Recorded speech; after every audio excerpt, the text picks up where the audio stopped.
Ya, halo semuanya. Di video kali ini, gue mau ngelanjutin bahasan kita tentang hubungan sebab akibat gitu. Ini memang agak panjang ya, karena memang eh, klausa ataupun mungkin bisa kita sebut konjungsi sebab akibat ini banyak banget yang bisa kita temuin gitu di bacaan. Di sini gue mau ngebahas sekitar ada 6 gitu. Ya, yang pertama nih.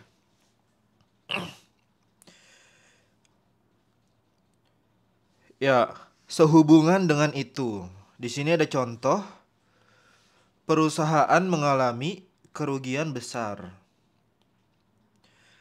Sehubungan dengan itu, perusahaan melakukan pengurangan tenaga kerja. Nah, di sini kita bisa lihat bahwa yang jadi sebabnya atau antecedennya yaitu ya di kalimat awal kan bahwa perusahaan mengalami kerugian besar.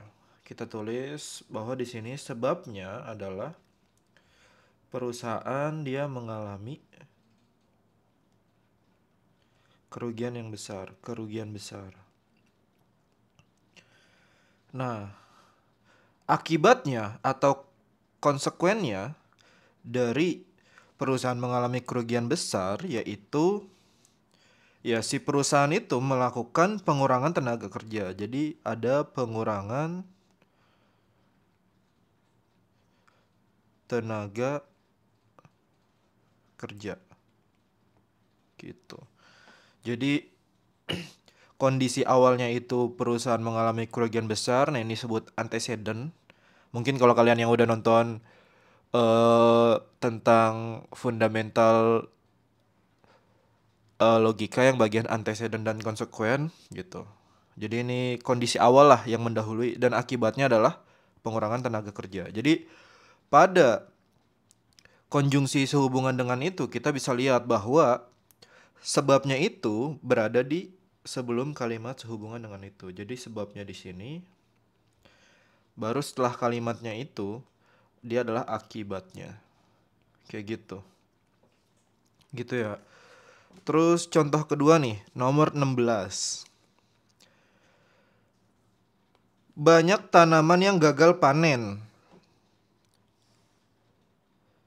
Banyak tanaman yang gagal panen diakibatkan oleh musim kemarau panjang. Nah, ini agak berbeda di mana yang jadi sebabnya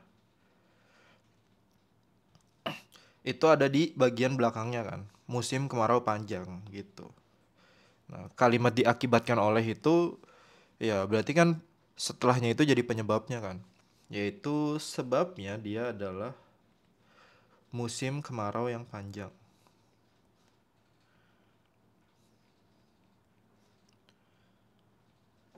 Panjang.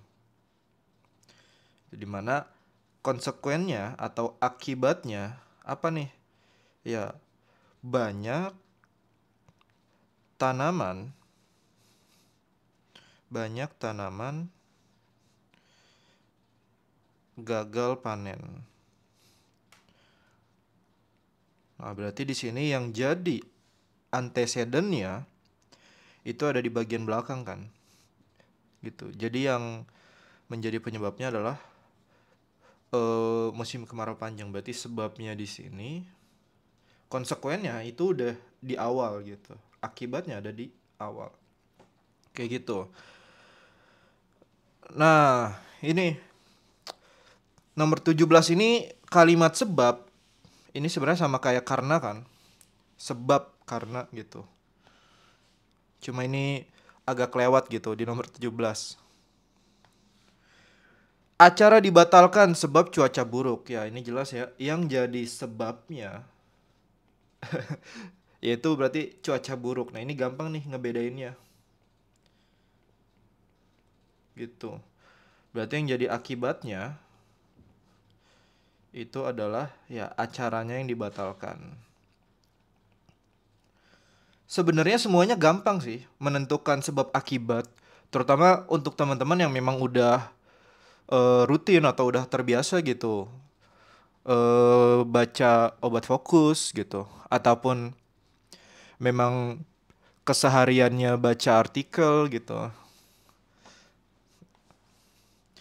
Jadi buat yang udah adiktif apa namanya scroll TikTok atau reels ataupun yang udah jadi bocil short YouTube, mungkin sementara bisa dialihkan dulu gitu ke eh, meningkatkan bacaan kalian. Ya berarti sebabnya itu ada di belakang, yaitu cuaca buruk itu. Yang jadi akibatnya itu ada di awal. Oke gitu ya. Selanjutnya nih, ada contoh cuaca buruk. Nah, ini harusnya terus ya, terus berlangsung. Sebab itu perjalanan ditunda. Nah, ini kalimatnya mirip. Ada kalimat sebab, tapi dia ada kalimat itu gitu di belakangnya. Nah, ini mirip sama pembahasan kita kemarin di bagian karena dan karena itu nggak? Karena itu gitu.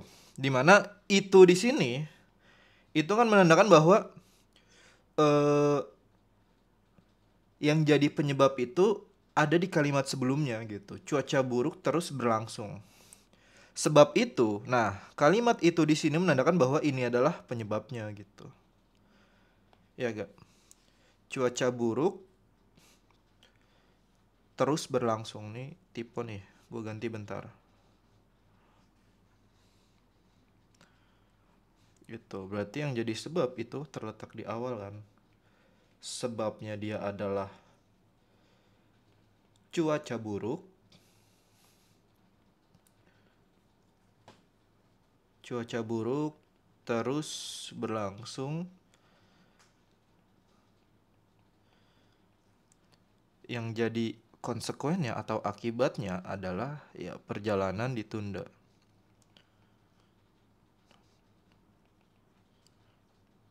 Gitu. Sesederhana itu ya, karena ada kalimat itu, hubungan sebab akibatnya jadi berubah kan. Bukan jadi berubah sih. Posisinya jadi tidak sama dengan kalimat yang tanpa itunya gitu. Yang hanya sebab. Berarti sebabnya di awal, akibatnya di belakang. Gitu. Next, nomor 19. Dia ada contoh. Pekerjaan ini memerlukan keahlian khusus.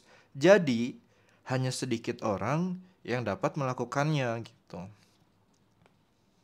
Nah, ini mungkin lumayan banyak kita temuin nih kalimat jadi gitu.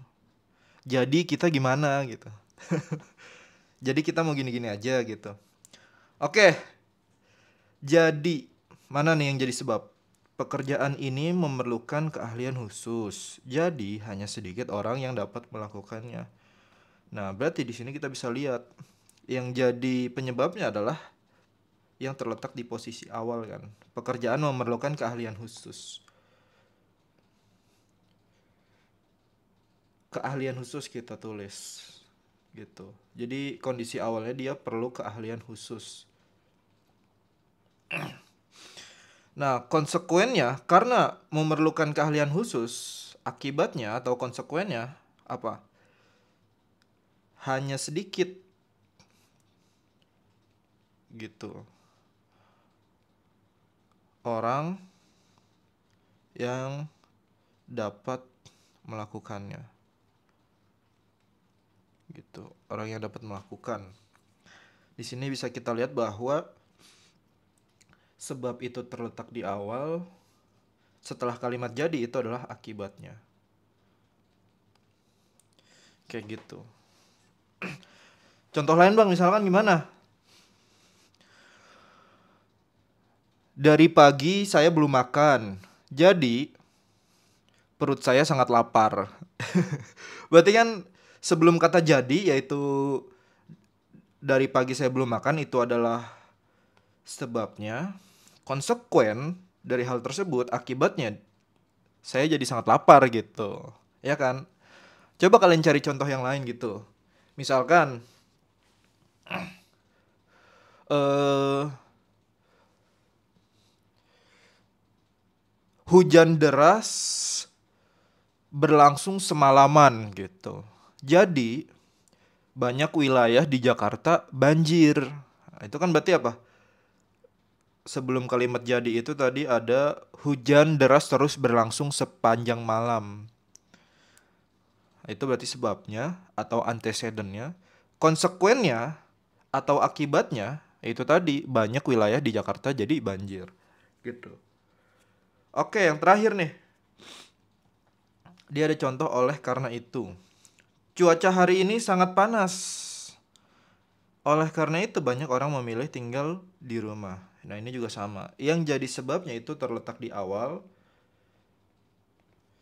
yaitu cuaca hari ini sangat panas. Jadi mager gitu kan. Akibatnya banyak orang